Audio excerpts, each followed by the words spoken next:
Hey everyone, my name is Ben, and you're listening to a daily dose of English. This is a short, simple podcast that you can listen to every day to improve your English. You can find the transcripts for all episodes and more on benslanguagelab.com. I'm glad you can make it today. In this episode, whoa, why did I say that weird? In this episode, we're going to be talking about chess, the game of chess. A very, very old game that is also very, very popular. It's very well known. I would say potentially the most popular game in the world, the most recognized game. Pokemon might have a little more recognition, but not everybody knows how to play Pokemon. And because they're cute and colorful. But I think pretty much everybody has heard of chess or seen chess in some way. It's just so ubiquitous in the world. It's absolutely everywhere. And I want to talk a little bit about it because I think it's really interesting. So first, if you've only heard of chess and you don't know much, it is a game that you play with one opponent. It's usually competitive. You're trying to beat the other person. Your goal is to win. And each player has 16 pieces that they have on a board, and each piece can move in a slightly different way. The 16 pieces, by the way, aren't all different. There are many of them that are the same. I think there's like 6 or 7 different unique pieces. Let's see, 1, 2, 3, 4, 5. 1, 2, 3, 4, 5, 6. Yeah, I think there's 6 different pieces. I'm not a huge chess player, so I think there's 6 different pieces that have different ways of moving. And your goal is to capture the pieces of your opponent and eventually win the game by capturing their king, their key piece that they cannot lose, or else they lose the game. And the interesting thing about chess is that it is solved in many ways. When I say that it's solved, we actually can understand and we can analyze chess games to be sure of things. So going back to our episode yesterday about algorithms, there are very advanced chess algorithms and robots that can play chess to the point where a human can never beat them. They are very, very good and can say with certainty something, right? Things that humans can never do. Humans are just completely incapable of being able to see that far into the future, basically, because we can't do hundreds of thousands of calculations per second to come to a conclusion. There are some humans that are very, very good at this, but it is a very different kind of game than, say, poker, because there is zero randomness in chess. You cannot see... there are variants of chess that have randomness, but a game of chess is always the same. Well, it always starts the same. And it can make different branches, so if you will, right? There are more possible chess games than there are stars in the universe. There's an infinitely large number of chess possible games. However, many of them don't happen because a lot of them don't make sense. They're completely nonsensical. And so when you learn to play chess, you're sort of learning about this history of and how to play the game, how to do specific things in order to gain a very small edge over your opponent. And because of that, it is a very hard game to get very good at, because the people that are good know a lot about it and are very comfortable and confident with the way that chess works. And this is why I think chess is really interesting in that way, that you can study this system, you can get good at this system, which is set in stone. It does not change. It is always the same, and you can learn to beat people. You are better than the other person, right? And so this happens with big chess tournaments. They don't just play one game against their opponent. They usually play a set or a series. It's typically like 4, 6, 8 games or whatever. And they do usually go back and forth. However, if somebody can beat somebody else, it is generally because they are better or in a whole series. If somebody can beat somebody in a whole series, it's usually because on that day or in that series, they were better. They played better. They didn't get lucky. They didn't they didn't get lucky. They played better. They beat the other person.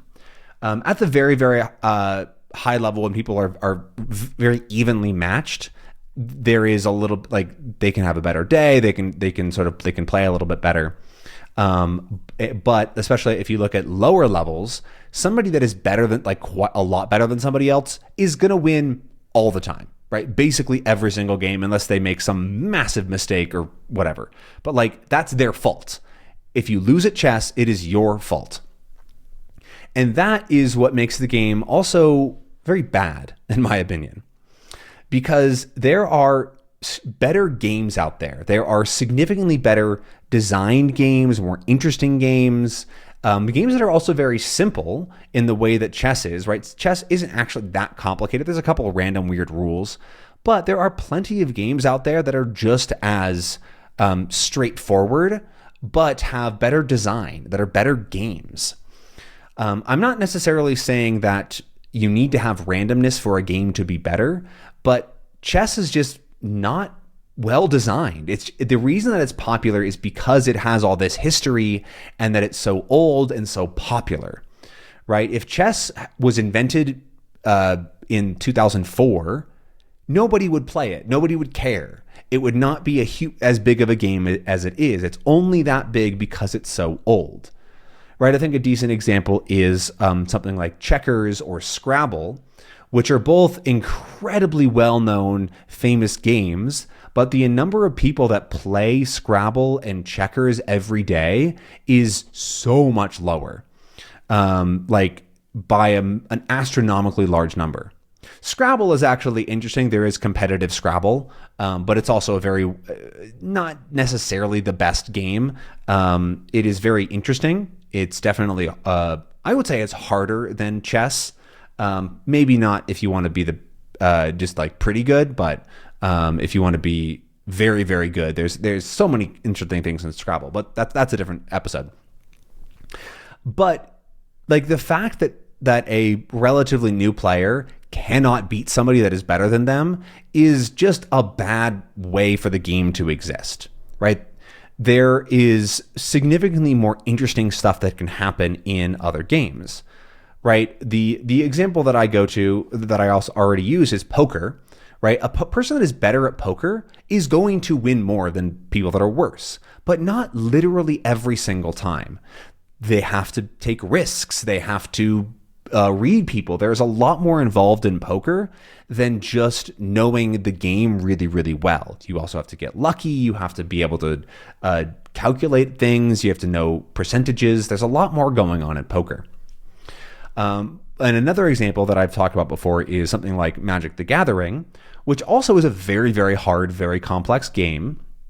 Much less popular than chess, but there is a pro scene. There are pro players, people that are very, very good at it, that win most of their games, even against other pro players, but they tend to win around 66 to 70% of the time. When they play against newer players, people that are worse, they're going to win probably closer to 80% of the time, maybe even more, depending on the scenario. But that shows that skill, there's still a very high skill ceiling, but it does leave a little bit of room for things to go wrong or things to happen, right? So in my opinion, Magic is a better game than chess. I don't think that it should replace chess or anything like that. I think it's too complicated for that, but it is a better designed game in a lot of ways. There's also many things that are wrong with it, but it is a better designed game. Or another really interesting one is Settlers of Catan, which is also played competitively. And that one's also really interesting because, again, good players win way more often than people that don't know how to play or are just learning or are just okay, right? A professional player would crush me. But there's a lot more interesting stuff happening in a game that makes it better. Like, because when you watch chess, you can, like, they have a little bar on the side of the board that says who is winning definitively, right? The bar says if this person doesn't make any mistakes, they will win. Basically, it's not exactly like that, but they will win essentially. And if they make a small mistake, the other person might be able to win. And at a certain point, the robot might go, oh, there is a guaranteed victory for this player if they do these exact 22 things. Which obviously humans can't do. 22 things in a row is such a big thing to calculate. But having that there on the side of the board, I feel like is not good for a game necessarily. It's interesting in chess because like people have to then be that perfect, right? That's sort of an interesting thing about chess. But when you look at another game, for example, it is a much bigger like a game with randomness. It's very different, right? With poker odds, you can see people playing poker, and you can see their hands if you're watching from home, and you can see the percentage that they're going to win. Right? This person has 2 cards, and it says their percentage to win is 48% of hands, right? But you can actually see the other person's hand, and you know that they would win, but they don't know that, and so they have to sort of play around that in a way that is very different from chess, where instead of like it's like, okay, do they know this or not, versus like, are they going to take the risk? Are they going to read the person correctly? That sort of thing. And so that's why I think that chess is a worse game than many of them out there. And the only reason that it's that popular is because of how old and how much history there is. It's not going to go away. I don't think it should go away. I think it's a good thing to exist overall. But if you are not interested in games because you think of games as things like chess or Monopoly or whatever, I talked about this a couple weeks ago, I think. But try some new board games. There are a lot of interesting board games that are very simple and very, very fun, even though they are simple. I'm going over time here, but I want to quickly talk about a board game that I recently got and love. It was given to me as a gift, and I love the gift. Thank you very much. It is called Harmonies. It is called Harmonies. I think I talked about this already, but I'm really enjoying it because it's also you can play it alone. You can play it one player, and you build these these patterns on your board. And so it's very easy to understand when you look at it. You go, oh, I see. I have to make a tree here and 2 rocks. Okay, cool. But then when you get into it, you go, oh, but if I make that tree here, I can use that tree to also make the habitat for a gecko by doing tree water. And then I can mix all these things together. And so you get a lot more interesting stuff happening in a game rather than just going, well, I moved my knight into attacking range. I lost that piece. I'm going to lose the game now. Right? That's so much more punishing than something that you can actually see and engage with and understand and still feel like you're doing something rather than just, well, I messed up, I'm going to forfeit. Right? Like, okay, just to go off on a tangent, when you watch people that play a lot of chess, often if they make a little mistake, they know they're going to lose the game, so they just give up. Right? They go, okay, I lost that game, move on to the next one, which is totally fine, right? If you are completely going to lose a game, you should probably just move on to the next one because you don't have a chance. But the fact that happens really often in chess I think, makes it a worse game. And because it often is the right choice to make, right? If you are going to lose a game and you have nothing you can really do about it, you can use your mental energy on trying to win the next game. But in many other games, if you make a mistake, you're not punished for it. Sure, you're more likely to lose, but you still have options to come back and win the game. And so that is another, I think, really core piece of like why it's better to have more interesting games that are less fragile, maybe. I don't know. Anyways, I'm starting to ramble. Oh, excuse me. I'm starting to ramble now, so I'm going to sign off and say thank you very much for listening to this episode. I hope that you enjoyed. If you have a different opinion on chess, I would love to hear your thoughts in the comments section below. But other than that, I will see you tomorrow. Bye.